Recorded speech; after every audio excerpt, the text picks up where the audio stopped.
Bismillahirrahmanirrahim. Assalamualaikum warahmatullahi wabarakatuh. Saya Siti Komaria, NPM 2501051023, Prodi Tadris Bahasa Inggris.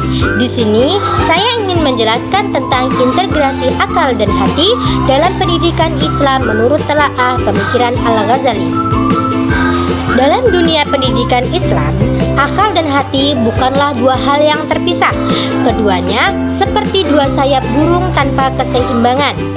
Manusia tak akan mampu terbang menuju kebenaran kalau tidak ada akal dan hati. Itu juga termasuk pentingnya integrasi akal dan hati. Itu Abu Hamid Al-Ghazali telah menekankan bahwa akal dan hati sangatlah penting. Al-Ghazali adalah filsuf Islam besar dalam pendidikan bahasa Inggris modern. Al-Ghazali mengintegrasikan akal dan hati untuk memahami manusia sebagai makhluk yang berjasad, yang berjiwa, yang perlu keseimbangan dalam berpikir dan bertindak. Pendidikan idealisme menekankan aspek kognitif, spiritual, dan karakteristik, menghasilkan individu cerdas, intelektual, bermoral, dan beretika. Dalam konteks pendidikan bahasa Inggris, pembelajaran melampaui penguasaan teknik. Ia harus membangun karakter dan etika. Pandangan Al-Ghazali memungkinkan metode integratif antara akal atau penguasaan bahasa dan hati atau pemahaman budaya serta nilai moral.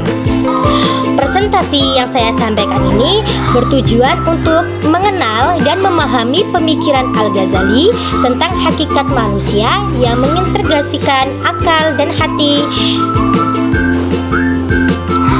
Mengkaji pengaruh pandangan Al-Ghazali terhadap konsep pendidikan, khususnya dalam pendidikan bahasa Inggris, menjelaskan relevansi pemikiran Al-Ghazali dalam membentuk tujuan, metode, peran guru, peserta didik, dan proses pembelajaran bahasa yang holistik serta berkarakter.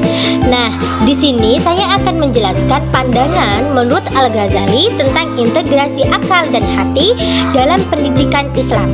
Al-Ghazali memandang manusia sebagai makhluk yang terdiri dari jasad atau tubuh dan ruh ataupun jiwa.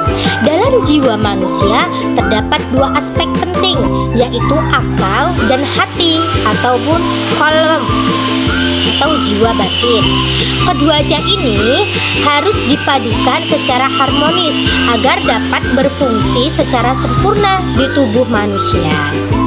Akal ini merupakan alat untuk memahami dan memproses ilmu pengetahuan serta fakta duniawi.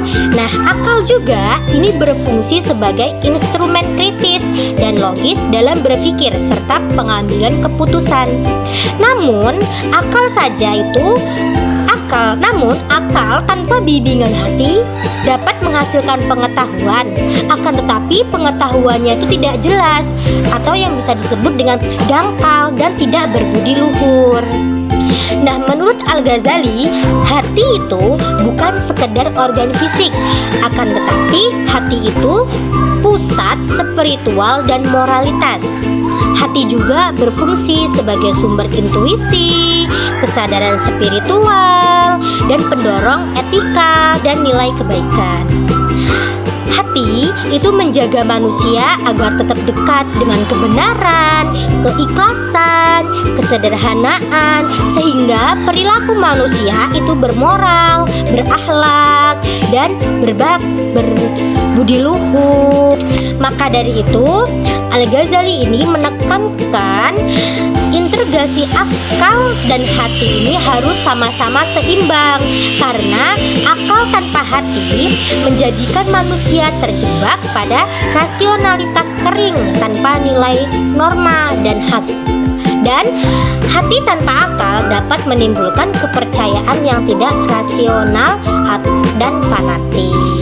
Maka dari itu, untuk mencapai kebijakan, kesempurnaan, untuk menjadi manusia yang baik, yang berpendidikan, yang bermoral, kita itu harus mensinkronkan antara ilmu pengetahuan atau akal dengan spiritualitas ataupun hati.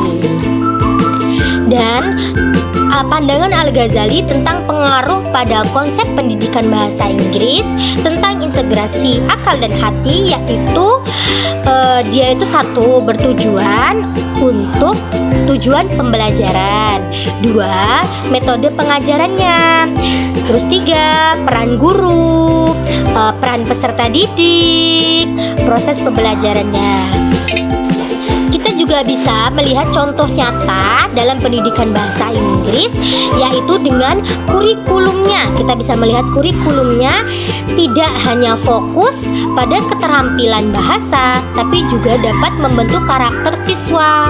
Seperti kurikulumnya itu harus seimbang, metode pembelajarannya itu harus sederhana, peran guru sebagai teladan dan motivator, terus pengembangan karakter peserta didik, dan evaluasi yang holistik. Jadi peran guru itu bukan hanya mengasih materi, akan tetapi dia harus menjadi teladan dan motivator untuk siswanya atau peserta didiknya. Jadi intinya dari pentingnya integrasi akal dan hati dalam pendidikan bahasa Inggris, yaitu Al-Ghazali menegaskan bahwa pendidikan yang sejati itu harus mengembangkan dua aspek, yaitu akal dan hati. Karena integrasi akal dan hati itu sangat penting untuk membentuk pribadi yang utuh, cerdas, secara intelektual, sekaligus bermoral dan beretika. Pendidikan yang hanya menekankan penguasaan ilmu tanpa pembentukan karakter dan kejiwaan akan menghasilkan manusia yang kurang bermakna, ataupun dia akan menghasilkan manusia yang kehilangan arah, ataupun dia yang akan masih bingung dengan di mana tujuan dia ke depannya. Terus integrasi akal dan hati itu tidak hanya mampu memahami ilmu. Jadi peserta didik dengan menggunakan integrasi akal dan hati atau menerapkan integrasi akal dan hati itu tidak hanya mampu memahami ilmu pengetahuan, akan tetapi dia juga bisa menginternalisasi nilai-nilai moral dan spiritual dalam setiap tindakan dan keputusan yang peserta didik ambil. Dan ini dari saya pribadi, saya dapat mengambil pelajaran pentingnya dari pemikiran Al-Ghazali tentang integrasi akal dan hati, yaitu dalam proses pendidikan yang saya pahami, saya menyadari bahwa pembelajaran bukanlah sekedar pengetahuan atau keterampilan, akan tetapi kita itu juga harus mampu membuat karakter, membuat sikap peserta didik itu menjadi peserta didik yang lebih baik, yang bermoral. Dan menurut saya itu kita tuh harus mengajari peserta didik itu tidak hanya fokus untuk mengembangkan aspek kognitif, tetapi seperti kemampuan bahasa Inggris secara teknik itu kita janganlah terlalu fokus, tetapi kita juga harus memperhatikan perkembangan spiritual dan emosional mereka, seperti sifat mereka itu kita juga harus memperhatikannya. Dan di sini juga saya bisa belajar bahwa guru itu harus menjadi teladan yang menggabungkan kecerdasan siswa dan kepedulian moral. Nah, mengajarkan bahasa Inggris itu bukan hanya soal menguasai tata bahasa, kosakata, itu tidak. Jadi, guru mengajari bahasa Inggris tidak hanya untuk menguasai tata bahasanya bagaimana, kosakatanya bagaimana, itu tidak, tetapi juga mendorong siswa untuk menghargai nilai-nilai kemanusiaan, kemoralan, nilai-nilai bahasa, dan kesadaran budaya melalui bahasa Inggris. Mungkin cukup ini. Terima kasih atas waktunya dan maaf apabila ada kesalahan dalam pengucapan saya, dalam penjelasan saya yang kurang baik ataupun ada omongan saya yang belum bisa dipahami. Saya mohon maaf dan akhirnya dari saya wassalamualaikum warahmatullahi wabarakatuh.